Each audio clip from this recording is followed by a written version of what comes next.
One conversation can change a life, and one life can change the world. Edward Kimball was a Sunday school teacher in Boston in 1858, and he taught a young man's Sunday school class at his church, and he took an active role in his students' lives and believed that it was his responsibility to give every one of them the opportunity to accept Christ. So what he would do is he would check on his students throughout the week, and one week he goes to a shoe store and he ends up checking on a student who accepts Christ right there in the shoe store, and the chain of events that happened from that one conversation changed the world. That student's name was D.L. Moody, who went on to become one of the greatest evangelists of the 19th century. He ended up founding the Moody Bible Institute that's still going today, and he ends up leading thousands upon thousands of people to Christ all over the world. On one of Moody's trips, he ends up in the British Isle, and there is a pastor there whose name is Frederick Meyer. Now, Pastor Meyer's ministry is floundering. He's at a low spot, but he's so inspired by the words of Moody that he goes on to be an evangelist himself and is extremely successful and leads thousands of more people to Christ. On one of his trips to America in Massachusetts, he said, "If you're not willing to give up everything for Christ, are you willing to be made willing?" And there was a man in the crowd that night named Wilbur Chapman who was so inspired by that he gave up everything, and he becomes an evangelist and leads even more people to Christ.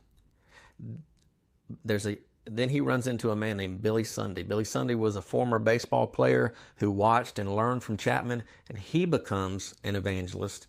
And with his popularity and his gift from God, he's able to lead even more people to Christ. If you're counting, we're millions of people who've accepted the gospel from that one conversation. Billy Sunday went on to preach a revival, and a young man named Mordecai Ham heard him preach, gives his life to Christ, and he becomes an evangelist. And then in 1934, at a revival in North Carolina, there's a young 15-year-old boy who hears Mordecai Ham speak, and he gives his life to Christ. A young man's name was Billy Graham. This is 76 years after the conversation that Edward Kimball had with D.L. Moody. Billy Graham goes on to lead over 215 million people to Christ. He preached in 181 countries.